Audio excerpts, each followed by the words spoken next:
Okay, everyone. So let's dive into the cost structure of the post office and figure out what we can do to get these guys profitable. And I think it's not going to happen immediately, but maybe we can look over the next 4 to 5 year horizon to see what's in place to help get us to profitability. And I think the best place to start is to compare them to their biggest competition in the U.S. market. Both UPS and FedEx, you can see, turned a pretty big profit in the last year. They had a 10K, almost 7 billion for the UPS, and then 4.3 billion for FedEx. Pretty significant numbers to that gigantic loss that we see here for the post office at nearly $10 billion. And when we start looking and diving into the numbers on how we can actually go ahead and save some cost, the biggest thing that's going to stand out is this bloated employee count. 640,000 employees at the post office versus 500K and 530K at UPS and FedEx respectively. So, and I think it's important to note that the constraints that the post office really is under. It's also important to keep in mind that this isn't a public company. The post office's main mission isn't necessarily to go ahead and turn a profit. They want to give jobs to a significant number of people in the country, which is completely fine. But just working within the confines of those constraints, it it just presents a problem in trying to get to profitability. But I think we can do it because um, the way everything's going, not just government, but the amount of companies that are just using tools that can do so much for us, mainly AI, and we don't even know where that's going to take off in the next 5 or 10 years. We can get away with far fewer employees at each individual job, which opens up another can of worms.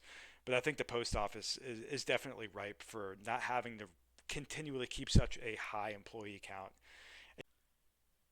And before we continue on with the video, I just want to take a quick second to talk about SupplyQ, which is the software I just launched to help small businesses really gain control of understanding their inventory and their supply chain to ensure they never stock out and you're not ordering too much of the supplies you need.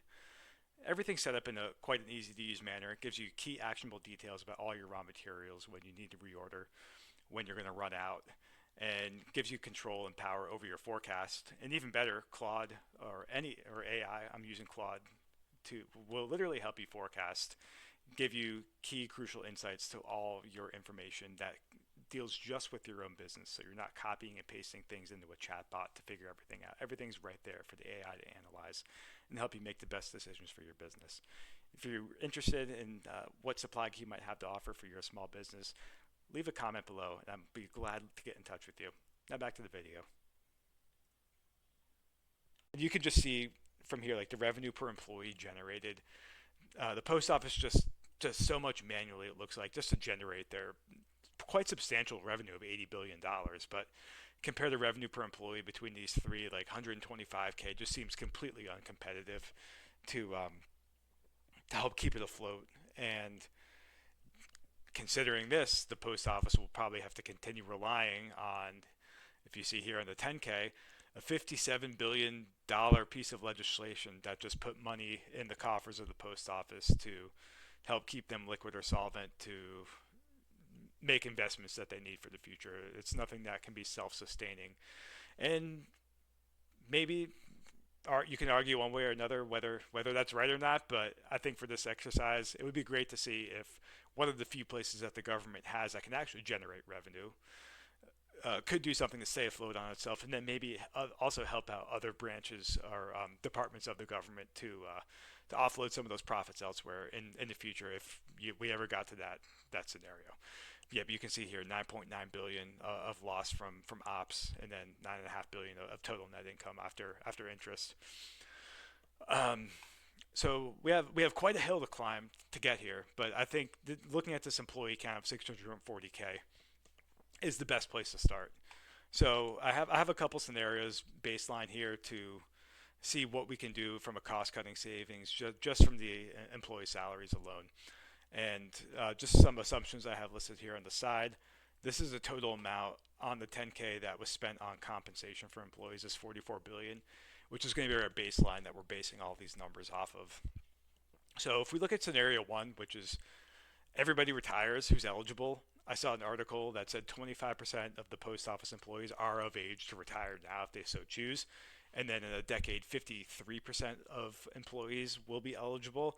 So that basically straight lines, so about 2.5% a year can retire. If all of them decided, it would be quite substantial, which you can imagine. Uh, $11 billion right at the start, which is obviously not realistic. Not everyone's going to retire just when they are eligible, and then 17 billion by the end, where the post office size is cut in half. Obviously, this isn't going to happen, but I think it's just a nice baseline to get us focused on. It's like, hey, what if AI really takes off and people decide to retire? UBI comes in some sort of way. Here's what we might be looking at. So again, we'll ground something that's maybe a little closer to the reality of what we can expect in our future. So let's look at scenario two, where some population of the post office decides to retire and they decide not to replace them. They realize they have efficiencies in other areas that they're working on, that they can consume that retirement without having to replace those workers. So if we did that, assume 20% of the workforce retired when they became eligible, 2.2 billion in savings early on, and then in the subsequent year, the carryover population that did not retire in 2025 that's eligible to retire in 2026 will add $1 billion in savings, just because those individuals will then decide to retire, and then we carry that out into the future. We're looking at almost 8.5 billion by the end. And again, this probably isn't the most realistic scenario, because I can't really see a world where they don't hire anybody at any point in time. This still assumes a hiring freeze in scenario two. So we have to go and add some replacement rate in, and I went and started with a 20% replacement of the individuals who did retire. So we still are adding to the workforce, but not at that aggressive a rate, which I think is probably what we're going to continue to see in government, at least for the short term, with everything that's been happening. So if that happens, and if we assume that 32K that did retire in 2025 from scenario two, these two numbers match here, we're going to hire 6,400 people to replace that quantity. So workforce is a little bit higher here in scenario three than scenario two. So savings obviously a little bit less, 500 million less, but still quite significant at 1.7 billion. And then we're going to continue to climb with our savings, 2.2 billion in 2026. As we continue to hire people, we hire less and less, because less people are going to continue retiring year after year, just because the amount of employees become eligible to retire will continue to dwindle as we get further on in this time series. But then by the end, we're still looking at 3 billion in savings annually from that baseline number of 44 billion. So that's a pretty good place to be in, and I think that seems like a reasonable number. So, but you can go tweak the numbers. Like maybe they decide to replace 25% instead of 20%, but still not bad. 2.7 billion at our peak. Break even would probably be somewhere around maybe 50% is too much. That's where our salary rate will take advantage of us, our annual raise. So maybe somewhere around 45% is probably where we break even. Not even so, but you get the picture. That replacement rate, how many people we choose to rehire, will have a pretty big impact on how much we can actually save. But I think with efficiencies going forward, a replacement rate of 0.2% puts us in line with where UPS and FedEx have their employee count, right around here. Total workforce around 500,000 by 2030, which I think is a pretty good spot to be in based on what the post office and FedEx, or actually what the UPS and FedEx are currently doing.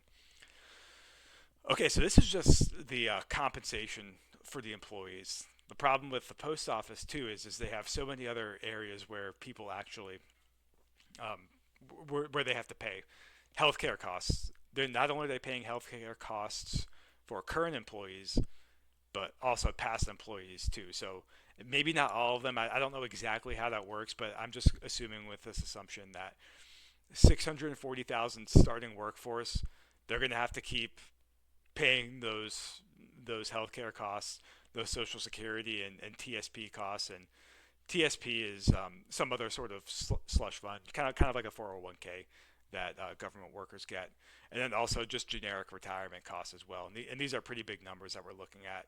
It was 5 billion in healthcare costs last year, 4 billion in Social Security, TSP, and then 10.5 billion in retirement costs. So these are numbers we're also going to have to add into our equations as well. So just looking here, cost per employee for healthcare in 2025, almost 9,000. I'm assuming 8% rate of healthcare inflation costs, assuming 1% of that 640K will pass away, and those costs will go away. And then if we add all of this in, the math we're looking at, healthcare costs are going to, obviously here's our baseline, but then they're going to continue to actually stay relatively flat. Just I think that 1% casualty rate helps to offset the growth in the employees, and you can see here it basically stays flat the entire way out, which is encouraging because healthcare can be expensive, but you have less and less people you have to pay healthcare to. Basically means you can offset that inflation rate, and then you'll see a very similar trend for Social Security as well.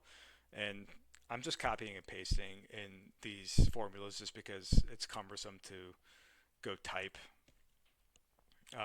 the entire time. But you can see here just the fact that we have less employees that we have to actually pay Social Security to, with a death rate involved means that it basically stays flat over the horizon. And then retirement costs as well. And this is also when you hire less people, these costs can stay flat and they won't be as burdensome for the post office to have to deal with. So like for example, if we went there and this replacement rate was like 30% or something like that, let's just do that and just see what the math does. And yeah, it basically kind of stays the same still, which is interesting. But interestingly enough, have and I think the reason why is we're starting at such a big number, that 640,000 that we're paying for everybody.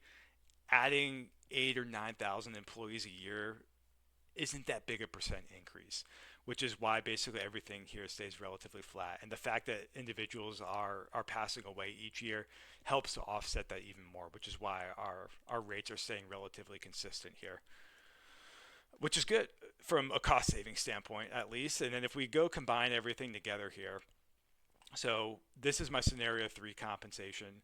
And then if we have healthcare, Social Security, retirement, and then other costs, who knows what that is. So I'm assuming a 3% increase in other costs year in and year out.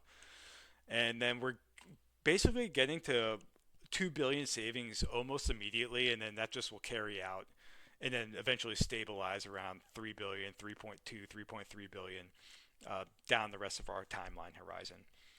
So I think the biggest takeaway from this first section is when almost 2/3 of your cost is involved in employees' spend and their retirement benefits. That's the first place you got to go and see what you can do to curtail that. And then I guess it's basically a different mindset for the post office. On it's great that individuals can work there and put in good work for their entire career, have their benefits for as long as they need them, and we definitely are accounting for all of that here. We're not trying to cut any of that, and in fact we want to continue to honor that as much as possible, because that is something that people sign up for when they go and work for the government. But for future hiring, it's definitely a big consideration of how much do we really want to bring more on board that can just bloat these numbers to a spot where it becomes unsustainable for the post office to actually manage itself without $55 billion loans from legislation that might happen at this rate it would be happening every 7 to 8 years at that point. So we'll put a pin in this one. Just from employee savings, we're getting around $3 billion annually. So this is a really good starting point for us. uh, that will go on into other videos, and we can see what else we can do in some other areas. And in fact, in part two, I'm going to go through something that I thought was going to work well, and then in fact, it basically was break even and looked unsustainable for the post office to do. And it basically dealt with fleet management. I won't get into the details here, but stay tuned for what we what we could potentially be looking at if the post office tried to electrify its entire fleet of vehicles, and how that might not be the best situation for the post office right now to go and take on that extra cost to electrify a fleet that is over 200,000 vehicles. Thanks for watching part one. I look forward to seeing you guys in part two. Thanks.